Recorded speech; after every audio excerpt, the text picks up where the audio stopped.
கிறிஸ்துவுக்குள் அன்பான சகோதரனே, சகோதரியே, கர்த்தருடைய சபையே, அன்பின் வாழ்த்துக்கள். இந்த வருஷத்திலே நாம் 11 மாதங்கள் கழிந்து இந்த வருஷத்தினுடைய கடைசி மாதமாகிய 12வது மாதத்திலே நாம் நுழைந்திருக்கிறோம். இந்த வருஷத்திலே பார்க்கும் பொழுது பலவிதமான மழை சேதங்கள், இயற்கை பேரழிவுகள், புயல்கள், பலவிதமான ஆபத்துகள், மரணங்கள், இவைகளிலிருந்தெல்லாம் கர்த்தர் நம்மை கண்மணி போல பாதுகாத்து இந்த புதிய மாதத்திற்குள்ளே நுழையும்படியாக கிருபை பாராட்டி இருக்கிறார். இந்த ஒரு மாதத்தின் பிறகு நாம் புதிய வருஷத்திற்குள்ளாக நுழைய போகிறோம். ஆகவே கர்த்தருடைய வசனத்தை நாம் தியானித்து, நாம் ஜெபித்து இந்த மாதத்திற்குள்ளே நாம் நுழைவோமா? இந்த உலகத்திலே ஒரு பக்கம் பயங்கரமான பேரழிவுகள், புயல்கள், மழை சேதங்கள், மரண இருள்கள் எல்லாம் சம்பவித்துக் கொண்டிருக்கக்கூடிய இந்த சூழ்நிலையிலே இன்னொரு பக்கம் பார்க்கும் பொழுது கர்த்தரை தேடுகிற ஜனங்களாகிய ஒவ்வொருவரையும் சாத்தான் தந்திரத்திலே வீழ்த்தும்படியாக அவன் ஏதேன் தோட்டத்திலே அவன் செய்த அதே தந்திரத்தை இன்றைக்கு வரைக்கும் இந்த பூமியிலே அவன் செய்து கொண்டே இருக்கிறான். புதிதாக நீங்கள் பார்ப்பீர்கள் என்று சொன்னால், இந்த 2000 வருடத்திற்கு பிறகு பிறந்தவர்கள், ஜென்செட் என்று சொல்லக்கூடிய இந்த புதிய தலைமுறையினர், இவர்களுடைய வாழ்க்கையை பார்க்கும் பொழுது இவர்கள் கடவுளுடைய அன்பை விட்டு மிகவும் தூரமானவர்களாக ஒரு புதிய சந்ததி இந்த பூமியிலே உருவாகி கொண்டிருக்கிறது. அவர்கள் முழுக்க மொபைல் போன்கள் மூலமாக அடிமைகளாக்கப்பட்டு எல்லா சூழ்நிலையிலும் அவர்கள் ஒரு புதிய சூழ்நிலையிலே அவர்கள் உருவாகி கொண்டு வருகிறார்கள். பாருங்கள், எபேசியரின் புஸ்தகம் 6ஆம் அதிகாரம் 11வது வசனம் சொல்லுகிறது, நீங்கள் பிசாசின் தந்திரங்களோடு எதிர்த்து நிற்க திராணியுள்ளவர்களாகும்படி தேவனுடைய சர்வாயுத வர்க்கத்தை தரித்துக் கொள்ளுங்கள். இன்றைக்கு இந்த புதிய தலைமுறைகளாய் இருக்கட்டும், இன்றைக்கு இருக்கக்கூடியதான விசுவாசிகளாய் இருக்கட்டும், எல்லாரும் தேவனோடு ஒரு சரியான உறவை இல்லாதவர்களாக காணப்படுகிறார்கள். ஜெபிக்கிறவர்களாய் இல்லாமல், கர்த்தரை தேடுகிறவர்களாய் இல்லாமல், உலகத்தின் அநேக காரியங்களுக்கு அடிமைப்பட்டு இந்த உலகத்தை திருப்திப்படுத்துவதற்கு, இந்த உலகத்திலே இனி வரக்கூடிய நாட்களிலே எப்படியெல்லாம் ஜெயம் எடுக்க வேண்டும், ஜெயிக்க வேண்டும் என்கிற அந்த உலகத்தின் காரியங்களை நோக்கியே ஓடிக்கொண்டிருக்கிறார்கள்.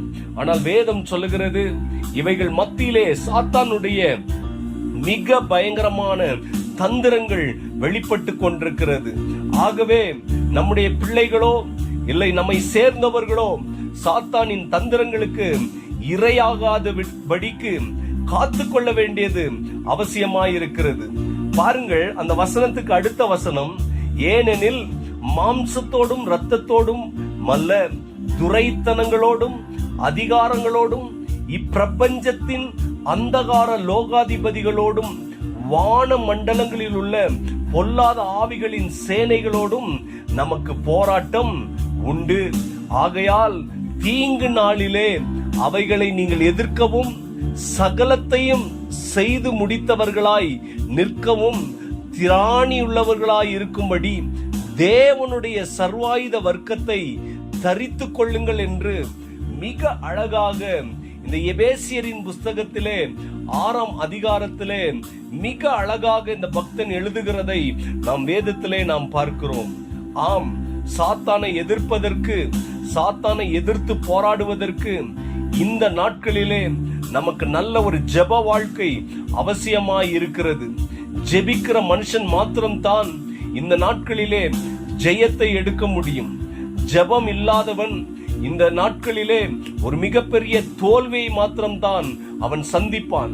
ஏனென்றால் முழுக்க இன்றைக்கு நாம் பயன்படுத்தக்கூடியதான உபகரணங்கள், இன்றைக்கு நம்மை சூழ்ந்திருக்கக்கூடியதான டெக்னாலஜிகள், இன்றைக்கு நம்மை சூழ்ந்திருக்கக்கூடியதான உலகத்தின் நடவடிக்கைகள் எல்லாமே முழுக்க சாத்தானுக்கு ஆதரவாக செயல்பட்டு கொண்டிருக்கிறது. இவைகளின் மத்தியிலே உங்களை உண்டாக்கின தேவாதி தேவனை நினைப்பதற்கு கூட நேரம் இல்லாமல் ஒருவேளை நீங்கள் ஓடிக்கொண்டிருக்கிறீர்களோ, உங்களை படைத்த தேவனுக்கு கூட கொஞ்சம் கூட நேரத்தை கொடுக்காமல் உங்களுடைய இந்த உலக வழிகளுக்கு நேராக நீங்கள் ஓடிக்கொண்டிருக்கிறீர்களோ, ஆண்டவர் இந்த நாளிலே எச்சரித்து உங்களை மீண்டுமாய் தம்முடைய மகிமையின் புயத்திற்கு நேராக அவர் அழைக்கிறார். ஜெபிக்காத நீங்கள் இனி உங்கள் வாழ்க்கையிலே கொஞ்சம் ஜெபிக்க ஆரம்பிக்கலாமே. வேதத்தை திறந்து பார்க்காத நீங்கள் கொஞ்சமாவது கர்த்தருடைய வார்த்தையை திறந்து படித்து பார்க்கலாமே. அப்பொழுது உங்கள் வாழ்க்கையிலே எந்த தந்திரத்திலே நீங்கள் மாட்டுகிறவர்களாக, எந்த போராட்டத்திலே நீங்கள் சிக்கி தவித்து ஓடுகிறவர்களாக இருந்தாலும் ஆண்டவர் உங்களை மீட்டெடுத்து உங்களை ரட்சித்து உங்களை பாதுகாத்துக் கொள்ள அவர் வல்லமையுள்ளவராய் இருக்கிறார்.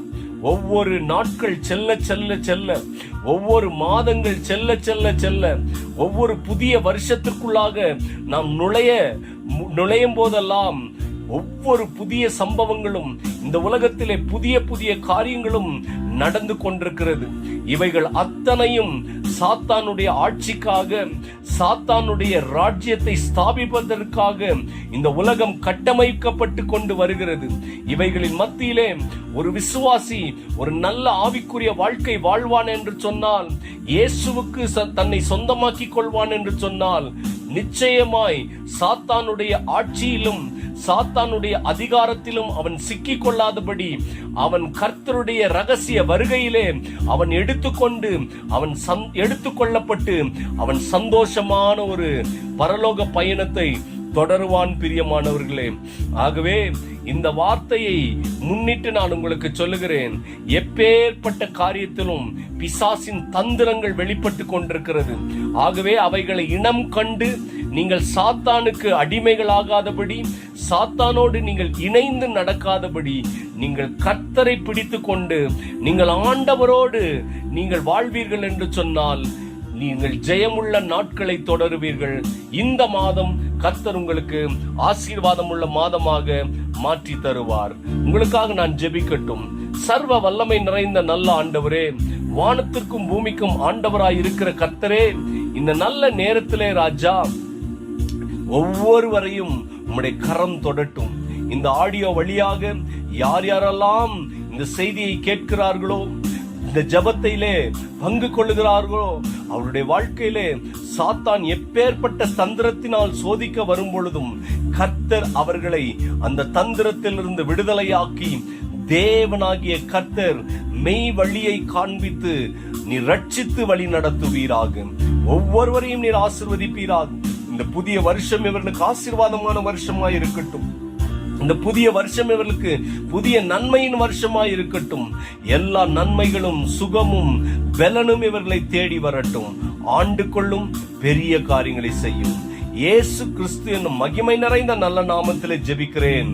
ஜெபம் கேட்ட எங்கள் நல்ல தகப்பனே, ஆமேன் ஆமேன். என் ஆத்துமாவே கர்த்தரை ஸ்தோத்திரி, என் முழுமே பரிசுத்த நாமத்தை ஸ்தோத்திரி. என் ஆத்துமாவே கர்த்தரை ஸ்தோத்திரி, கர்த்தர் செய்த சகல உபகாரங்களையும் மறவாதே. ஆமேன் ஆமேன். God bless you. God bless you. கர்த்தர் தாமே உங்களை ஆசீர்வதித்து இந்த மாதம் முழுவதும் உங்களை வழிநடத்தி புதிய வருஷத்திற்குள்ளாகவும் உங்களை நுழைய செய்வாராக. God bless you.